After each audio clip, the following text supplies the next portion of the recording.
Hello, everyone, and welcome back to Game Changers, the future of play, where we sit down with the innovators, creators, and visionaries shaping the future of gaming.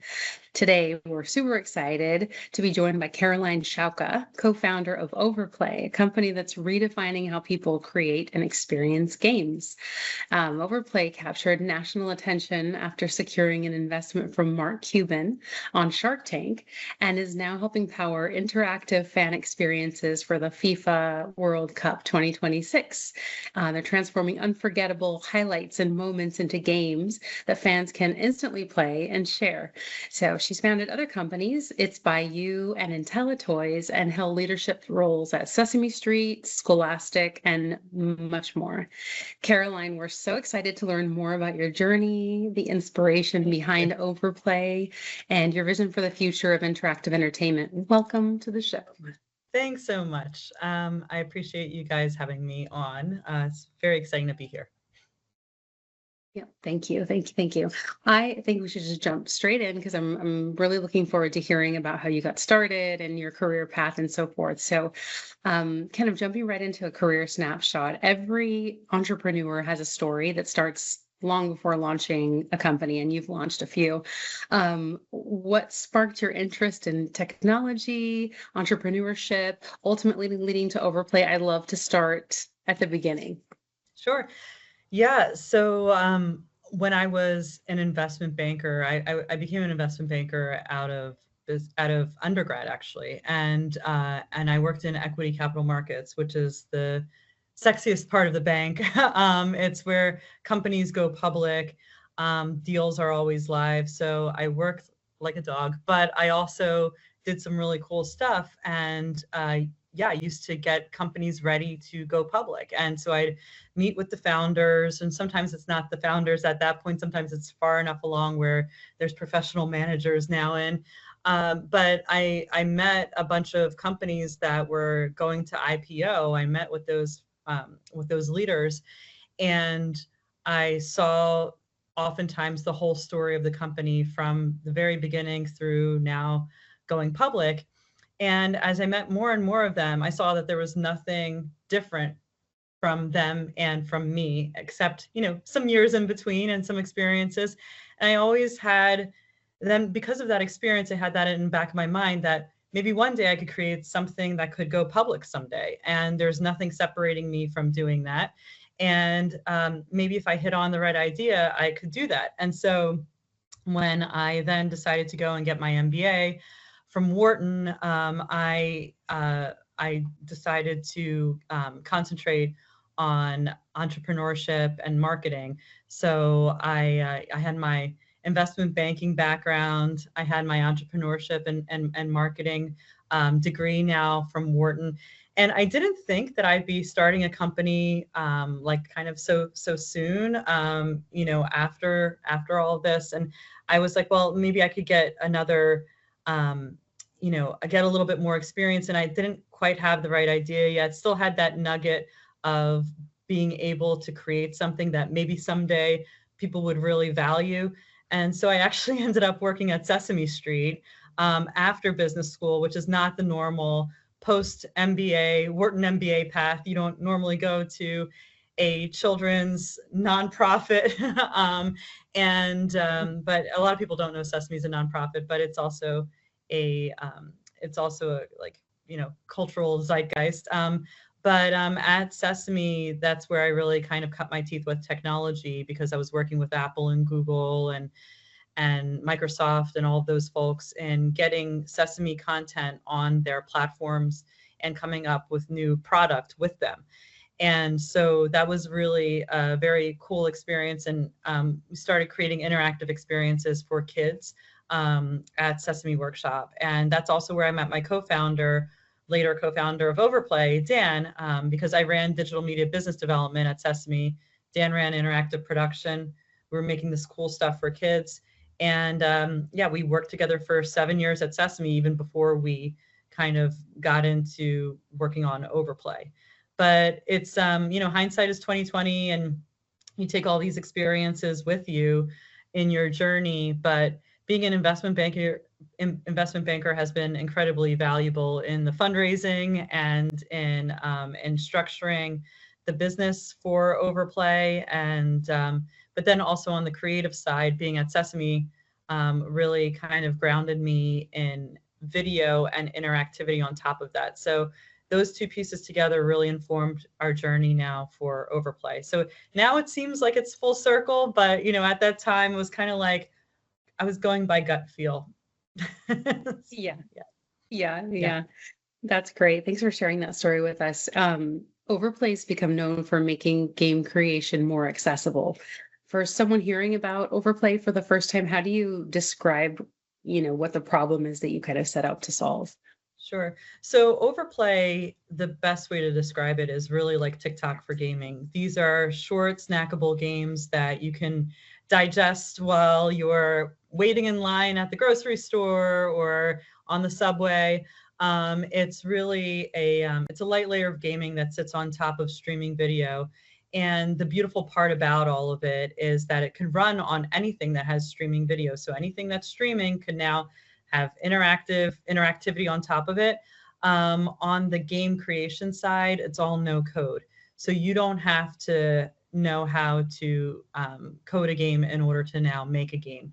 And so yeah, if you can make a video, now you can make it interactive with Overplay. And you do that by adding in taps, swipes, jumps, turning, swirling. It could be any input that your cell phone could take. Could be an input for a game that sits on top of your video. So say for instance, you have a video of yourself throwing a Frisbee to your dog, and that and you're looking at that, and you have a swipe that will serve as you're throwing the Frisbee, you put the swipe on top, and as your dog is catching it, you're putting a tap on top, and you'll have made a game. That's as easy as it is. And so, yeah, we're democratizing gaming. And I'll be happy to show you how it all works with my phone over here.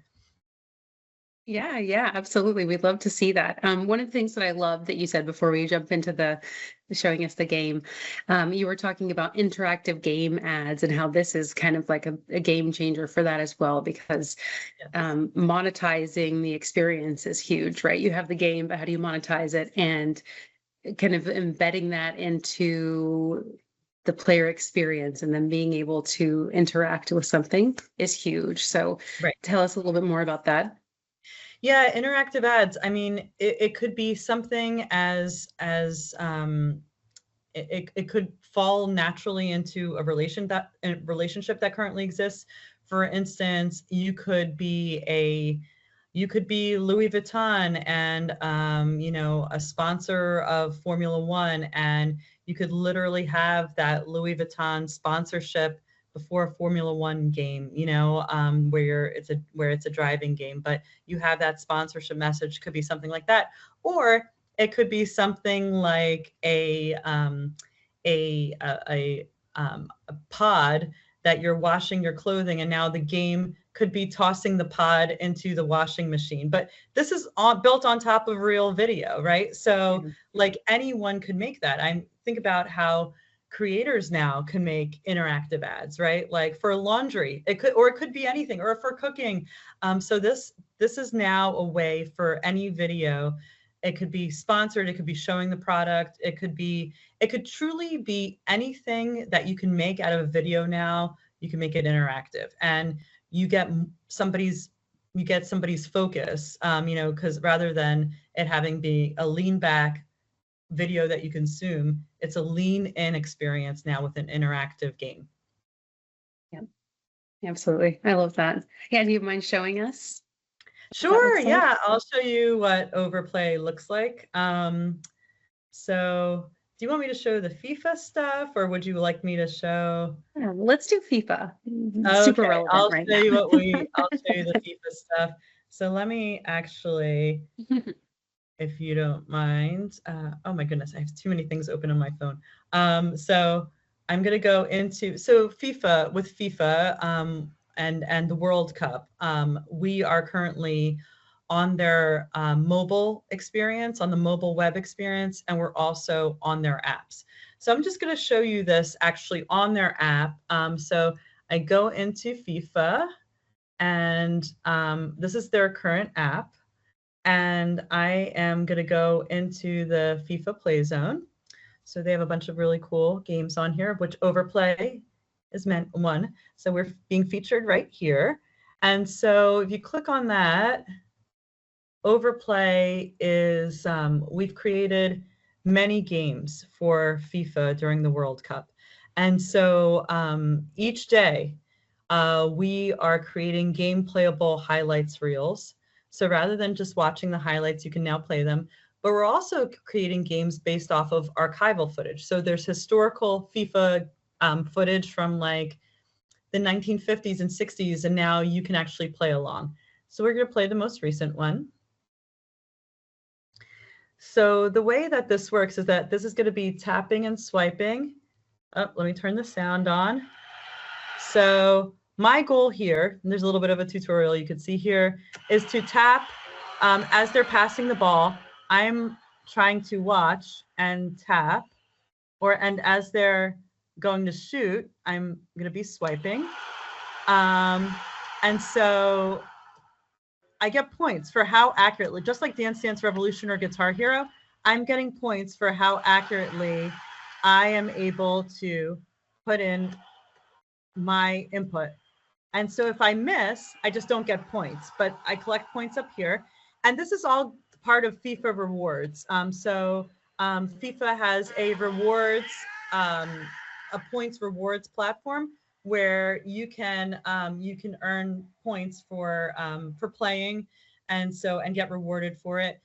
But the cool thing about Overplay too, let me see whether I can show you. In addition to FIFA, you can have like a mountain biking game where now your goal is to match the steering in the mountain bike, right? So it's like any input that the device can take. So here I'm trying to match the steering. It's hard to do backwards, but I'm trying to match the steering of the bike, and I'm getting points for how accurately I'm doing that. And I could actually feel the shaking of the bike through the haptics and everything. But this is all video. And that's the cool thing about it, where the hardest assets to make usually in a video game, which are, well, the visual assets and then the coding, now that's all solved for you. The visual assets is video now, and the coding, you don't need to code anymore. So now anyone can be a game maker, which is really neat. And we did those in just minutes, by the way. So it doesn't take any time at all. Mm-hmm. I love that. So I think you had mentioned it earlier, but what inspired the idea that anyone, not just developers, should be able to take a simple video and make it into something fun, like a playable game? Yeah, so that's actually the idea for Overplay came out of my co-founder's head. Dan is just brilliant, and he actually has a background in film. So he's a self-taught engineer, and he's been making games for a long time. But his background is actually film. He went to school for film. And so I think that was really the thing that grounded his idea. And he was basically watching POV mountain biking videos. And he felt himself, as he's watching the videos, he felt himself doing this. Like he felt like he was, he felt like he was part of the video, and he wondered whether he could turn that video into a game. And he came up with a way to do that. But the real magic was around, like, how could the creator of that video actually make the video into a game? And that's what really Overplay is. And this is what we patented. And it was just shocking to us that no one had ever done this before. And so when we got all of our patents, when we got them all approved, we're like, how has no one ever done this before? So there's still plenty of stuff in this world that, that's yet to be created and thought of in a new way. But it was Dan thinking about stuff in a new way that that really caused us to come upon this opportunity. Yeah, that's great. So appearing on Shark Tank introduced Overplay to millions of viewers and also connected you to Mark Cuban. So beyond that investment, what did that experience teach you about just building a company and scaling overall. I mean, that's probably something that you'll take with you over the course of your career. Yeah, it was like Shark Tank was really one of the best experiences of my life, and I really feel like it's almost like you experience like major things that might be a lot of stress in your life or whatever it is, stress or joy or sadness. We have all these things that we experience in life, and it almost feels like a page turn. And for me, like with Overplay, the crazy thing about it all is like I never had any issues pitching Overplay or like talking about really anything. But now it's like after Shark Tank, everything seems like easy. I know it's like I'm not saying that things, but it's like nothing is really hard in my mind after Shark Tank, which is great. And I've become even more fearless. I don't know. Is that a good thing or a bad thing? I don't know. Definitely a good but yeah. So, but yeah, it was one of those things where when you believe in the product so much and you know that it really, when you get a validation from folks in the industry that, I've never seen anything like this before. Or, oh my God, how did you guys do this? Right. And when you really talk to people, I just came back from from 3 conferences. I'm actually in Europe right now, and I was at 3 back-to-back conferences within the sports, entertainment and gaming space. And we showed off Overplay. And the fact that we were knocking people's socks off, like from the industry, and they wanted to work with us was real validation for us, because it was not just some crazy idea in our heads that we came from Sesame and we're, but it's like, real, marketing and advertising people and folks who create content at huge companies want to work with Overplay. So it's been good. Yeah. Perfect. I love that. And I'm thinking too about, just looking at your history, right? You've created other companies in the past. It's by You and then IntelliToys. That's correct? Yeah. Just having that experience with multiple brands. And I also noticed that you were on The View for one of your products. Was it It's by You with the flowers? Yeah. So I'd love to just kind of hear, like, so many people would want to know, what's your secret to, kind of getting that publicity, to having that success? What would you say? Is it a mix of everything? Is there like 1 or 2 things that you would share with people that they should take with them? Yeah, it's grit. I mean, it's like, there's it's really kind of nonstop grinding at it, thinking about, how how can you break through? How can you reach out to folks with something that might be interesting to them? I mean, a lot of people, poo-poo it, but I was like, it's reaching out to folks over LinkedIn, like cold outreach, with something that's compelling to them, something that could be useful to them, or whatever it is that the product, with Overplay, we have a lot that we could say about Overplay, but there's reasons why folks should invest in us, and there's reasons why folks should work with us, right? And so to find that nugget that could be very compelling for them to reply to you and then make headway. But it is a grind. And I've been blessed with a tremendous amount of energy. And I just grind at it until it happens. And that is the truth.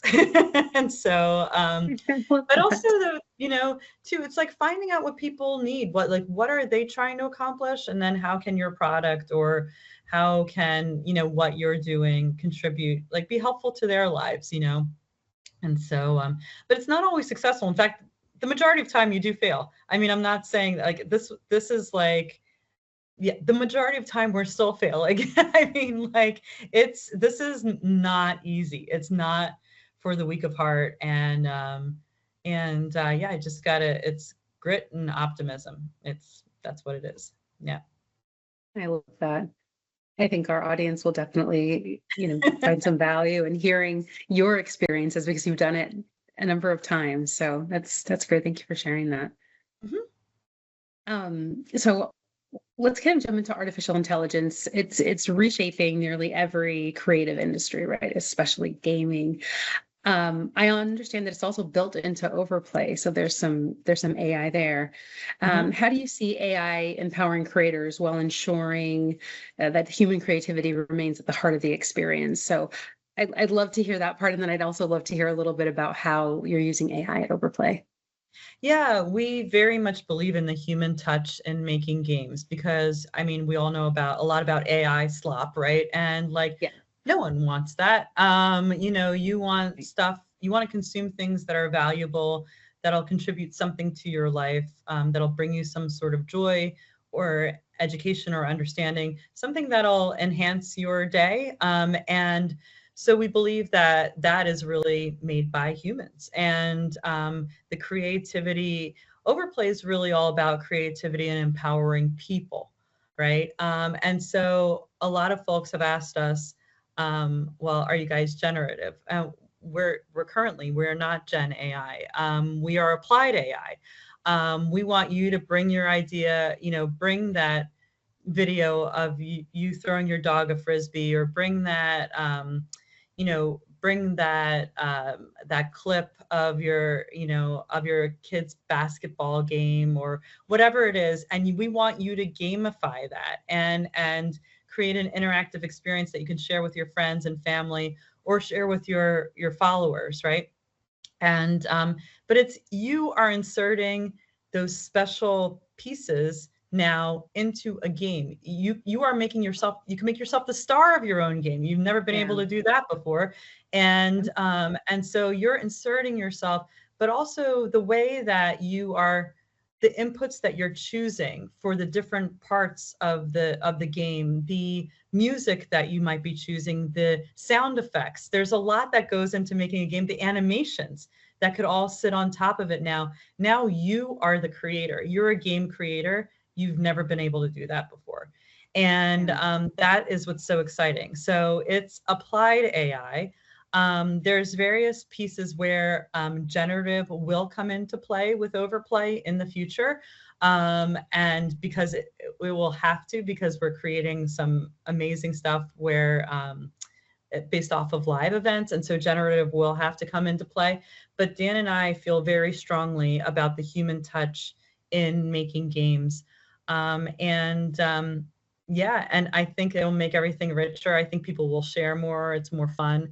Yeah, I feel strongly about that.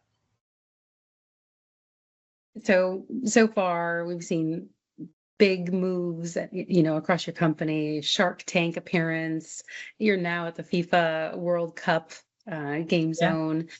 Where do you see Overplay making the biggest impact, maybe over the next 5 years and into the future? Yeah, I truly do believe you're going to see Overplay everywhere. So it was purposely built to be on top of anything that has streaming video. And so I do believe that we're going to see Overplay within sports, entertainment, interactive ads, education, training. So anything that even might have been considered a boring video can now be made exciting, something where you're trying to grab somebody's attention. And so of course we all know that if we do something, in addition to watching it, we're doing it, we retain information better. We remember things. And so it could be for a brand or it could be for a chemistry test, right? Like, and so there's all sorts of use cases for Overplay. Um, as the founders, we're not here to dictate how Overplay will be used. Our main kind of um, business right now is B2B, where Overplay can be integrated onto other apps and websites. And so that's what we did with FIFA, where FIFA integrated our technology into their app and into their mobile web. And so we do see the direction of content owners owning their audience now, right? So you no longer have to go to another platform to make games. This could all sit within your own protected niche of a walled garden, if so. You could say something like that. It's something that we always wished that we had at Sesame. We always thought that it's much safer for kids to be playing within sesamestreet.org rather than sending them off to another platform to play. we could, and Sesame is probably the gold standard for safety for children. And so we're coming from there. We're coming from, that's where we're coming from. But also there's a lot of value in driving folks to come to your own website where it's sponsorship messaging. It could be whatever it is that it is, right? So you can monetize that audience in a new way. Maybe there's a subscription, or maybe there's freemium games, but it all can live within the world that you created, and you could actually, create content that really fits your niche audience. Yeah. Yeah, I love that. And I love what you said about using it even in the confines of like sesame.org, right? Yeah. I think it also at an early childhood development kind of phase, these young ones can come in and say, hey, I created my own game, Yes. right? So it inspires this. Yeah, go ahead. This was another thing at Sesame. It's all these experiences, once again, it's like full circle. It's like at Sesame, we were always thinking about, it was expensive to film Muppets, to be frank with you. And it's like, well, how could we gamify something that we had filmed? We're always thinking about how could video be used as a reward for a game or whatever it is. So if you mesh those two together, but the beautiful, beautiful thing is around UGC, right? But or maybe it's UGG, user generated gaming. And if a kid can safely and intuitively now create an interactive experience from something that they filmed, like how empowering and awesome is that? It's exciting and empowering for us as adults, but like, right. Kids will be like, oh my God, I can do anything. And that's the kind of thing that we want kids.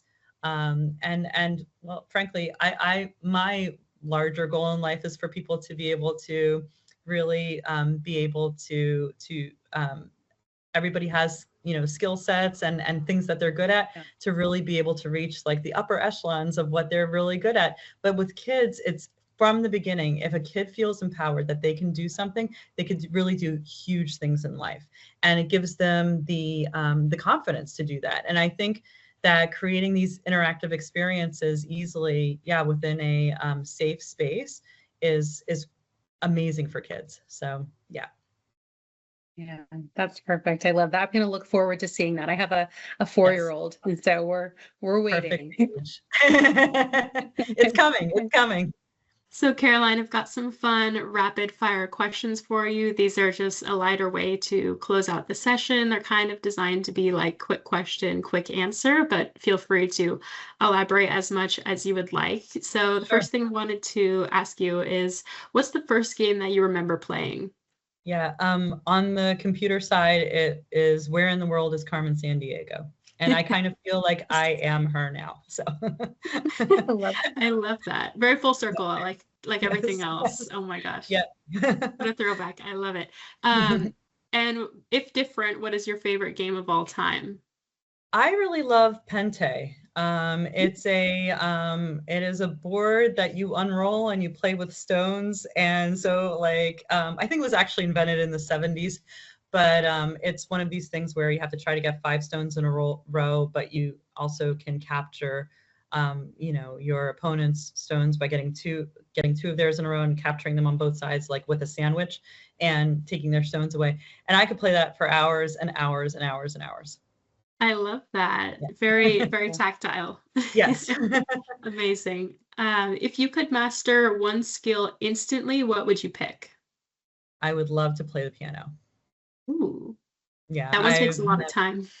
Yeah, I've never actually had the time. I'm desperately want to learn how to play the piano. So that's a great skill. Yeah. Yes.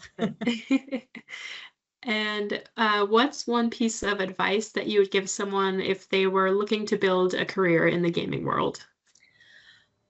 I would say to think outside the box as to who plays games now, who's a game maker, who's a game player, what is a gamer defined as now, because now it's everyone, right? And so It's not what you might think anymore. And so think about how to reach those audiences that were maybe never reached before, either with new content or new ways of making.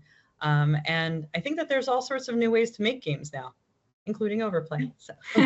Yes, so many ways that we would have never thought of before. I'm amazed by the technology, and the industry is just expanding in so many different directions, and it's really exciting. Yeah. Kind of in that same vein, and last rapid fire question for you before we close out. What's one emerging trend in gaming that you think everyone should be paying attention to? Yes, kind of referred to it earlier, owning your own audience.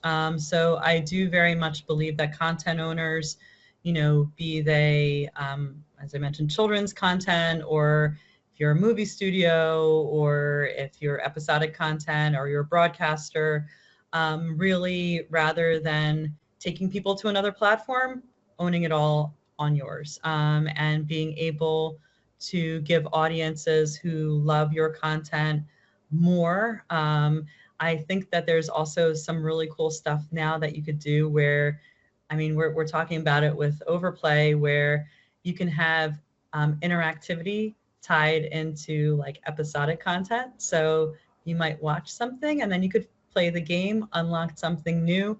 And so I do believe that there is a conversation to be had around interactivity and video content together. And so I'm super excited to explore that with some partners. And so that way you come to the game and it gives you something more. So yeah.